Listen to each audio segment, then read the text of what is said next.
Oh, good morning, Interbet fans, and welcome to the preview for Vaal. We're on the main turf track, 5th of August, and we got 22 pentometer, 4.5 meter false rail to the 600 meter mark. So it should be pretty fair racing, and an 8 race program faces us with some quite competitive races and some that look like absolute standouts, as we thought yesterday, and certainly it worked out pretty well yesterday. Things fell into place pretty nicely. So let's have a look at the first races off at 12:55. That's 5 to 1, 1,000 meter maiden plate fillies and mares, and with the scratching of the horses that looked like they had chances in the race, you end up having Fazier's Princess as a hot favourite. She's odds on, this filly. Aldo de Meo rides her. Aldo was meant to ride on Tuesday but was medically indisposed, so he's obviously teamed up with his dad, and it looks like if it's got any ability, this is a perfect opportunity, because the rest are really, really poor. There's nothing here that you can find that looks like it's even got a chance of winning it. So Rock the Time Away might be the big improver, number 11 on the card. Have a close look at this going down and see if there's any money for it. Race 2, maiden plate, 1,000 meters, and I make it an absolute 2-horse race. 12 Rosaro. Very nice first 2 runs, change stables with the Fortune Yard, and they might make it a quick double. Munga's ridden it this last twice when it was with, I think, Maya Marwing, and it should be able to win a race like this. King Spear's the horse that interests me. I think he's got big improvement in him, and Muzieni rides it for his agent, Monty, and you'd think that this would have a chance on his last run. It was pretty good, wasn't a bad run at all, first run in Joburg. Lulu's Boy got form. Freedom Dance is now ridden by Kennedy, might improve, and Captain Martin's might be an improver as well with Samuel Salt. Faka Imali, another one that might improve. So there are a whole lot that look like they ran pretty ordinary races first time out, but they all look like they're improvers. Race 3, maiden plate, 1,700 meters, absolute 3-cornered contest. On form, Light Warrior holds them all. The Chris Jonker runner with Raymond Danielson aboard it, and Danielson jumped onto this, and Kamalo gets onto Parker Getrix, who's got some sort of chance as well. But the top 2, Brenner Pass and Stay the Course, look like the big dangers. I'm going to put all 3 in the bipod and the first leg of the Big 6. Race 4, maiden plate fillies and mares.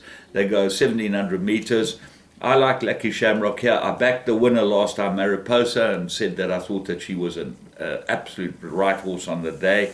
But Lucky Shamrock was badly interfered with. It says that she was brushed or whatever, but she was actually badly interfered with when you look at the replay going through about the 300 meter mark, and she looked to be going pretty well. So she's probably a little better than this, and Kamalo gets on her again, so she's got to have a big chance. Rapid Charge got very good form, and at the weight's got to have a big chance in a race like this. And High Flyby, we've been following this one, looked like it will probably go better over this type of trip. Race 5, stop it. The dog's barking. Let the dog out. Okay, come on, dog. Let the dog out. Who let the dogs out? Race 5, maiden plate, 3-year-old, 1,600 meters, absolute 3-cornered contest. Flinders Range, number 1, looks to be the right horse. Muzieni for St. John Gray. St. John could have a good day today. He's got some nice runners. And this generation is the obvious horse. Was backed first time out, number 8, for Paul Peter and Warren Kennedy, and ran a very ordinary type of race. So that was first time that Trump put us straight over a mile. It now goes a mile again. Probably know more about it and might improve, but tricky 9 draw, although I don't think the draw is going to make that much difference. But certainly with these horses that are inexperienced, they jump, and you've got to actually tuck them in or get them up there. Sometimes they take a hold of the bit. The other horse that's got to be mentioned here is 3 Blonde Act. Looked like it needed his last run after a gelding, big improver. Race 6, classified 1,000 meters. Big-eyed girl won extremely well second time out, and a very, very good time. 56.21 for a maiden juvenile plate. Very quick indeed. So you've got to believe that she's got a lot of ability, and this is a particularly poor race. So I can't see anything beating her. She looks to me to be the right one on the day. Race 7, 1,400 meters, merit rated 72, 1,400 as I said, and this is quite open. Funky Music, Aldo gets to ride at number 1.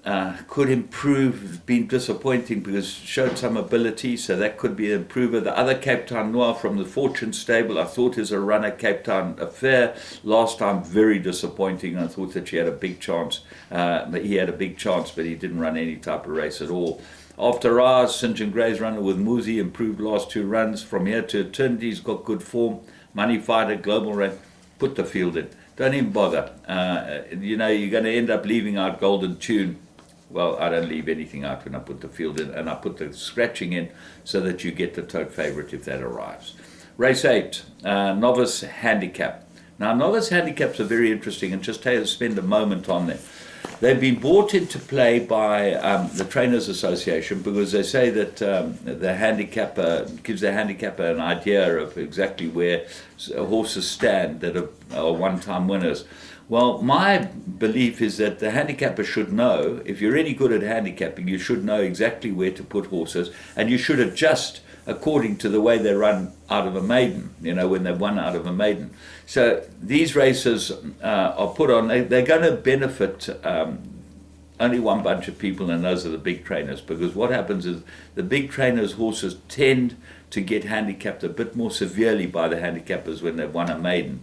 You see some of them get 80s, merit ratings in the 80s, and most of the small trainers' horses get merit ratings in the 70s when they win a maiden. It doesn't matter about the form. That's how the handicappers assess them, and that's the shortcoming of the handicappers in this country, because what should happen is that they should have a very good idea of exactly where a horse fits into the handicap and not have to have a novice handicap, which is a one-time winner's handicap. So, gives us opportunities, novice handicaps. And the right horse here is Midnight Gem, number 7. Run before last was very good indeed. Ignore its last start.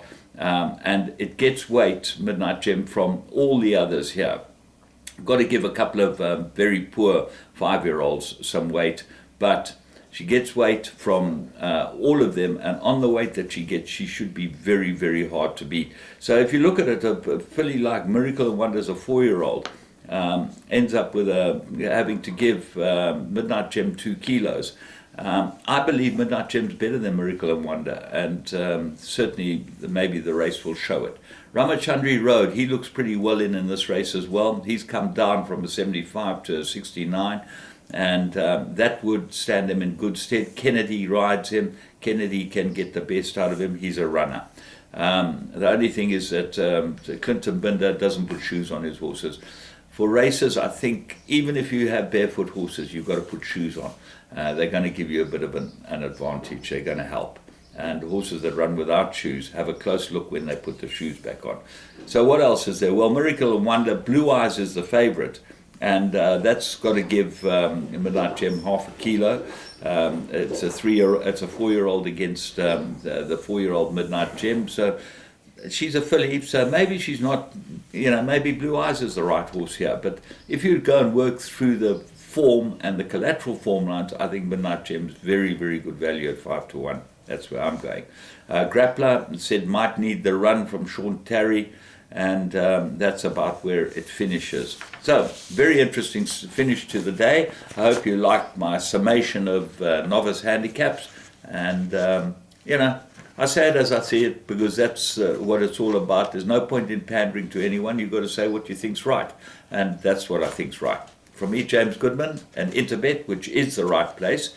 You can go and bet on the Vegas games. Have a good day.